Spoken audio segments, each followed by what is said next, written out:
Hello, everyone, and welcome back to another episode of the Office Podcast. I am your host, Asan. I just want to thank you all for tuning in to the last episode. Your support, as always, is appreciated. Thank you very, very much. As some of you know, that it is tradition on this podcast to start with a quote of the day, and that is from this book, The Office, One Quote a Day. I open it up on a random page, read the quote, and try and identify what episode the quote is from. I don't usually give episode name or season or whatever. I just tell you what episode it's from. My memory is not that great, but I've been right so far. I think I've done this. This is the fourth time now. I've been right 3 times, so let's see if I can get this one as well. On the left, I have a Pam quote, and on the right, I have a Stanley quote. Let's go with the Stanley quote. I've been trying to get on jury duty every year since I was 18 years old to get to go sit in an air-conditioned room downtown judging people while my lunch is being paid for. That is the life. Now that is the episode where Jim says that he has been on jury duty for the last week and he actually lied. So that is the episode that Stanley says that because Dwight is convinced that he doesn't go to jury duty, that he lied about it, and he was actually correct. So Stanley says that in one point in the episode. So boom, I nailed that one. There will be a couple in there I probably don't get because I just can't remember.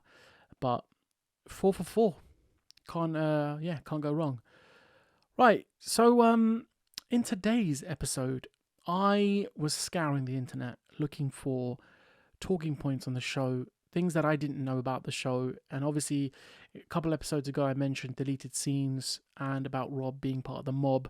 And there's one crucial bit of information I forgot to mention in that episode, and that was that obviously he was exonerated for his crimes and that the witnesses didn't show up to the court hearing when he ran someone over whilst on honeymoon. So I forgot to mention that. So verdict is Bob,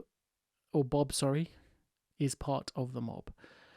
This episode, I have found something which is 20 background details you definitely missed on The Office. Now, this sounds very, very interesting. I think I might know what a couple of them are. Some of them I will not know. But let's go through them together and see if we knew. If you knew any of these, please leave it on the comment section below. That would be amazing to hear. So, number one thing that we probably didn't notice in the show is that Meredith isn't in the pilot. I did not notice that. So what it says here is on the first episode of The Office. In the first episode of The Office, Meredith is not Meredith in the pilot. If you look in the background, several Steve Carell scenes, you'll notice that the woman sitting at the desk we know as Meredith is not Kate Flannery. It's actress Henrietta Mantel. Mantel filmed the pilot, but when the show got picked up 6 months later, she was busy and they had to recast her. So shout out to Meredith for getting that role, or who's played Kate for shout out for her getting that role. No, I did not notice it wasn't her. I knew there was loads of random people in the episode, but I don't think they actually mentioned Meredith by name in the episode, so I was not sure that it was her that they were referring to as still being Meredith, if that makes sense. So those actors could have been someone else, casted as someone else, but apparently they weren't. And Meredith wasn't there. I did not notice that, but I did notice loads of other random characters. And the second point is the pilot was full of random extras. Yes, it was very apparent that by episode 2 and 3, a lot of these people weren't there. There's at least 2 or 3 people in this image I can spot that weren't in the following episodes. So it says here that in the pilot, the conference room scene featured several extras that are never to be seen again. As it turns out, the 2 mysterious women in the scene were actually production company accountants for the show. So I did not know that. The next point is that personal desk trinkets. So if you ever stop to thoroughly examine the Dunder Mifflin desks, you'll notice that some items are from the actors themselves rather than the props department. Ken Quippus, hopefully I said that right, wanted us to personalize our desks for the pilot episode moving forward, so we all brought something from home. Okay, so that's very interesting that the director wanted people to bring something from home. Again, I didn't notice any of this. It was not something that I picked up on.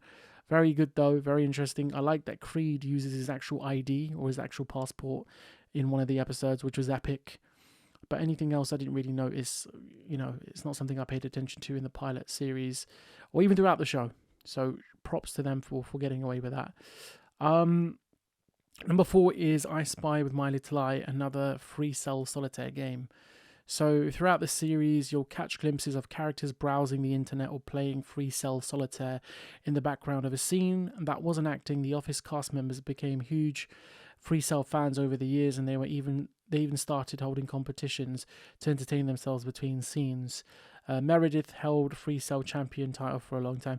Yeah, Meredith was playing a lot of games throughout the series. So Kate, the actress, and you could see on her screen that she was playing games a lot of the time. So yeah, shout out to her for being a champion and for winning those. Again, these are little things that only Office nerds will enjoy. I'm thoroughly enjoying reading through these because I appreciate all of these little things and all of the little, the show that I love has all these little things in it. So shout out to The Office, man. Honestly, greatest show of all time.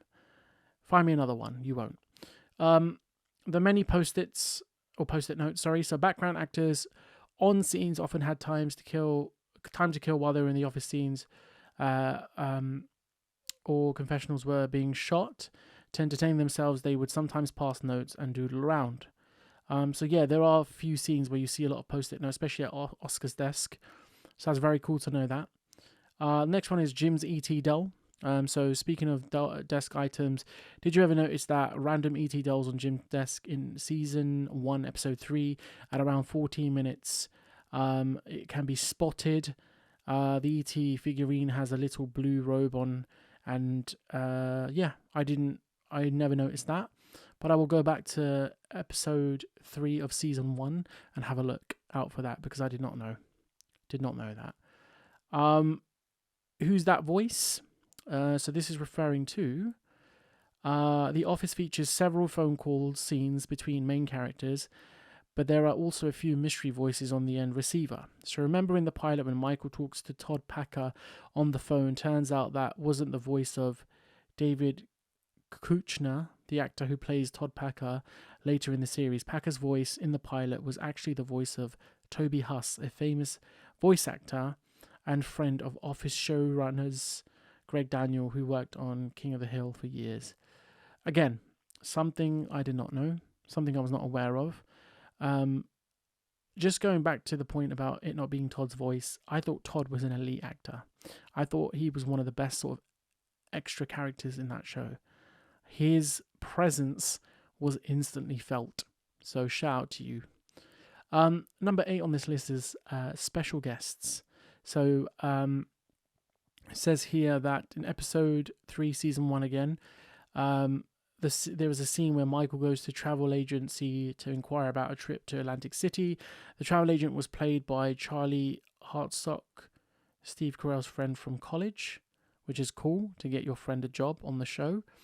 If Hartsock looks familiar, you may know him from other Steve Carell projects, including The 40-Year-Old Virgin, Evan Almighty, and Crazy Stupid Love.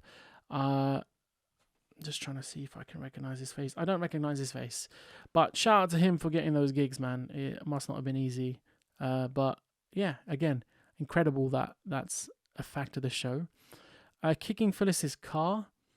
So we've seen a lot of the parking lot scenes over the course of the Office's 9 seasons.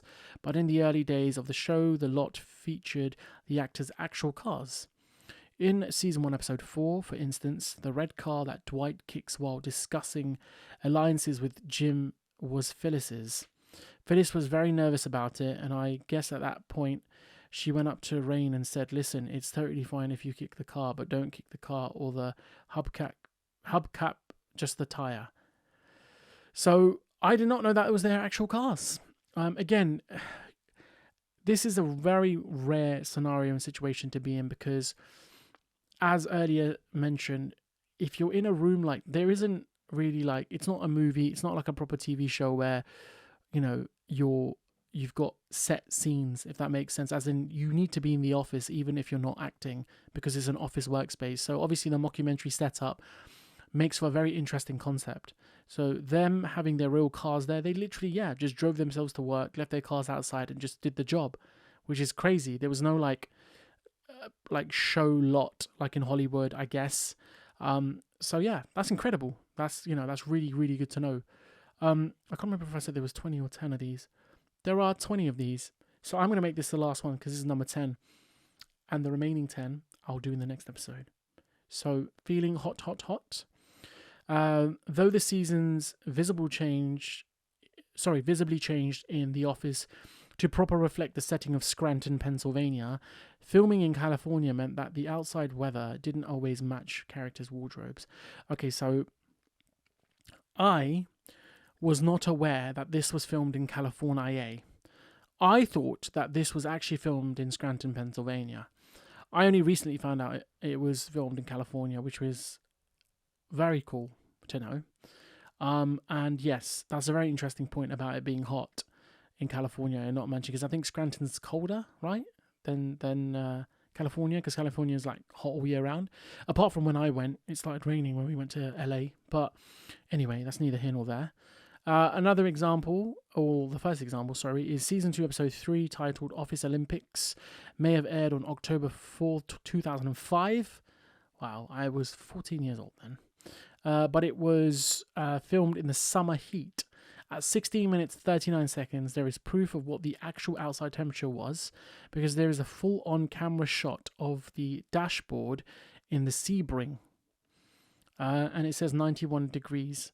So that's Fahrenheit. So in the UK here, we say degrees Celsius. I'm not sure what the conversion is, but 91 degrees Fahrenheit. So I don't know what that is, like 40 degrees? I don't know. Can someone do the math for me? Reading through those was very interesting. And why I say that is because every time I'm looking for topics to talk about on this show, I learn something new. I've just learned 10 new things there. And this is why I love the show. I didn't go crazy when I first started watching it. I watched it once through. And also, fun fact, I only thought there were 7 seasons at one point. So I watched it all the way to the end of season 7. No, that's a lie. I didn't watch it to the end of season 7. I watched it to the middle of season 7 when I first watched it, the first round of me watching it. And I didn't realise that there was a season 8 and 9.